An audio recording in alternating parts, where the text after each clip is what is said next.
CIP आए हैं व्यापारी आयोग के गठन के मांग के लिए। जो पत्रकार का जो दौर चल रहा है उसमें हमारे व्यापार जगत में बात सुनकर युवा नेता 23 तर्रा जिला अध्यक्ष भी हैं वाराणसी के भाई, यहाँ पे सभी सम्मानित पत्रकार भाइयों का सादर आभार प्रकट कर रहा हूँ कि हमारे व्यापारियों की आवाज़ हमारे देश के संसद में पहुँचा। रणजीत केसरी, राष्ट्रीय अध्यक्ष, भारतीय औद्योगिक व्यापार एसोसिएशन। रणजीत जी, किस तरह का प्रेस वार्ता कर रहे हैं आज हमारे व्यापारियों की समस्याओं के समाधान हेतु व्यापारी आयोग की गठन अपने देश के ऊर्जावान प्रधानमंत्री आदरणीय नरेंद्र मोदी जी से मांग करने के लिए हम लोग व्यापारी आयोग के गठन का मांग। तो किस प्रकार से उनकी समस्याओं का समाधान हो गया व्यापारियों का समस्या का समाधान? अगर जो भी व्यापारी की समस्या होगी वो व्यापारी आयोग में लिखेगा और व्यापारी आयोग उस पर जो है संज्ञान में लेकर के कार्रवाई करेगा। आपकी मांगे पूरी नहीं होगी तो इसको क्या? देखिए, आज माँ जगत जननी गंगा जी के चरणों में मैं प्रणाम करता हूं और यहाँ से वाराणसी बाबा काशी विश्वनाथ जी के नगरी वाराणसी से मैं आज प्रेस कॉन्फ्रेंस करके फिर हम लोग एक पूरी हमारी जो टीम है भारतीय औद्योगिक व्यापार एसोसिएशन की, उसमें गहन मंत्रणा किया जाएगा और हमारे भारत के जो बुद्धिजीवी लोग हैं, जो व्यापारिक संगठन के लोग हैं, उनसे मैं मंत्रणा करूंगा। उसके बाद क्या करना है क्या नहीं करना है आगे आप लोगों को खुद ही मालूम होगा।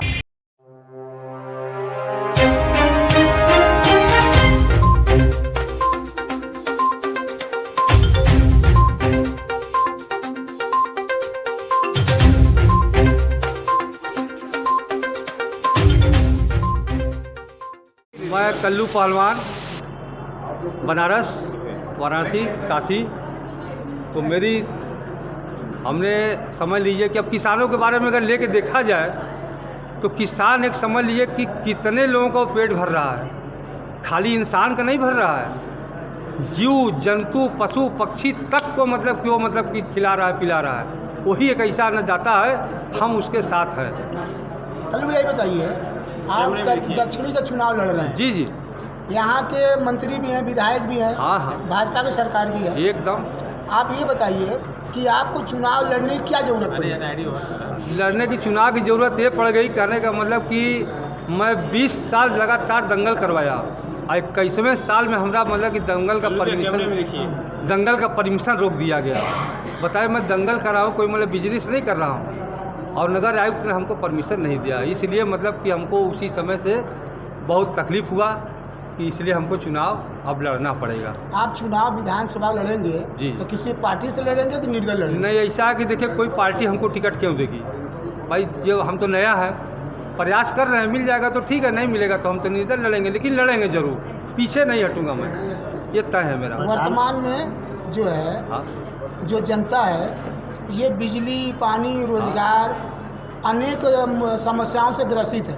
तो आप चुनाव जीतने के बाद इनका समस्याओं समाधान करेंगे? जितना मुझसे हो सकेगा ज़्यादा से ज़्यादा करूँगा। ये समस्या से मतलब कि दूर परे होकर और आगे बढ़ के करूँगा। अच्छा,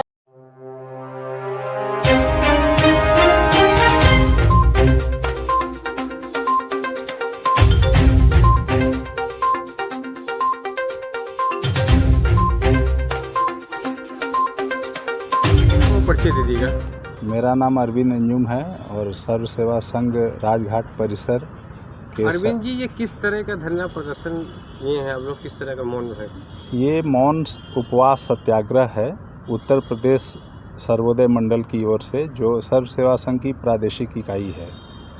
और यह उपवास इसलिए रखा गया है कि हम लोग प्रशासन के रवैये से क्षुब्ध हैं, क्योंकि जो हमारी खरीदी हुई ज़मीन है, जो बगल में यहाँ पर एक हिस्सा है इस साधना केंद्र का, जिसको विनोबा भावे जी ने स्थापित किया था सर्वोदय कार्यकर्ताओं के प्रशिक्षण, अध्ययन और शोध के लिए, साधना के लिए, उसके एक हिस्से को प्रशासन ने जबरन अपने कब्जे में ले लिया दिसंबर 2020 में। वो हमारी ज़मीन है भारत सरकार से खरीदी हुई ज़मीन है और उस समय की सरकार ने विनोबा जी को वो ज़मीन सामाजिक उद्देश्यों के लिए उपयोग हेतु दिया था। उसे बिना सहमति के गैर कानूनी तरीके से, अनैतिक तरीके से यहाँ के स्थानीय प्रशासन ने कब्जा कर लिया दिसंबर में। हम लोगों ने बार बार प्रशासन से आग्रह किया, अपने दस्तावेज़ों को उनके सामने पेश किया कि आप कृपया यहाँ से कब्जा हटा लें और जो आपने कॉन्ट्रैक्टर को उपलब्ध करा दी है ये ज़मीन, ये इसके जो जिस उद्देश्य से ज़मीन दी गई थी उसका दुरुपयोग है, क्योंकि ये सामाजिक उद्देश्य से दिया हुआ ज़मीन है। इसको आप इस तरह के प्रोफेशनल कामों में यूज़ नहीं कर सकते हैं, वो भी बिना सहमति के गैर कानूनी तरीके।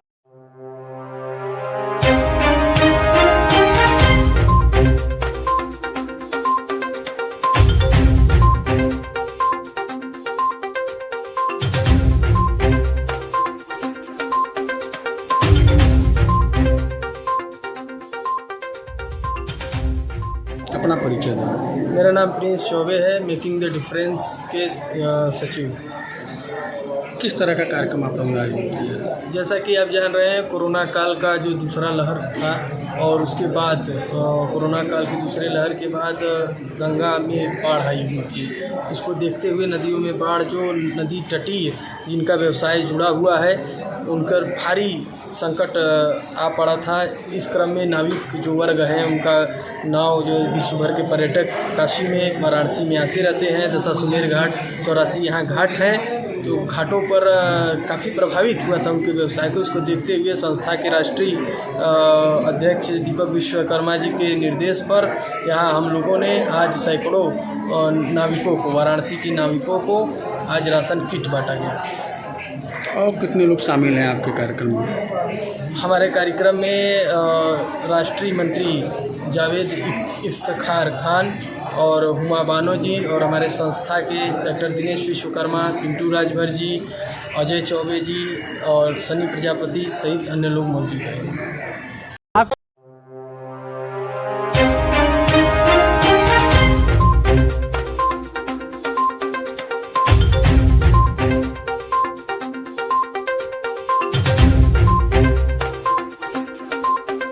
किस मामले में गिरफ्तारी हुई है? ये दिनांक 3 सितंबर 2021 को और अकुरी के पास एक अज्ञात युवती की हत्या करके शव को फेंक दिया गया था और बाद में पता चला कि उस युवती की रेप करके हत्या की गई थी और अभियुक्त की गिरफ्तारी हो चुकी है।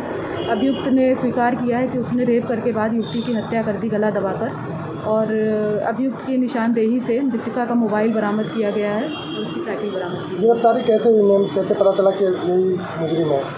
आज रात को हमारे SHO रोहनिया गश्त पर निकले हुए थे, तभी सुबह एक मुखबिर खास ने सूचना दी कि लठिया के पास अवलेशपुर जाने वाले रास्ते पर एक वो खड़ा हुआ है व्यक्ति, तभी इन्होंने जाकर उसकी गिरफ्तारी की। क्या पहले से क्या कोई आपराधिक? हाँ, ये थाना शिवपुर में धारा 377 में 2016 में एक मुकदमा पंजीकृत किया गया था इसके ऊपर। लड़की को कहाँ से लेके गया था अभियुक्त और कैसे? देखिए, कोरोना के बाद स्कूल खुले हुए थे, तो 2 तारीख को लड़की स्कूल गई थी और वहाँ से अभियुक्त उससे मिला था और उसके बाद उसको घटनास्थल पर ले गया और वहाँ पर रेप करने के बाद उसकी हत्या कर दी।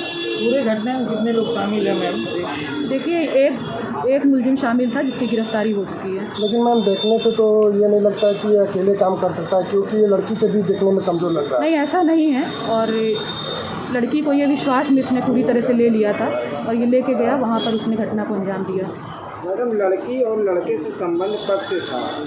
इन लोगों की ऐसी बातचीत होती थी, मित्रता थी। कैसे मित्रता हो गई, मतलब कि कहाँ से? ये लड़की के घर के सामने इस लड़के की बुआ रहती थी और ये लड़का वहाँ पर रह के प्लम्बर का काम करता था, लेकिन कुछ समय पहले से ही अपने घर शिवपुर चला गया था।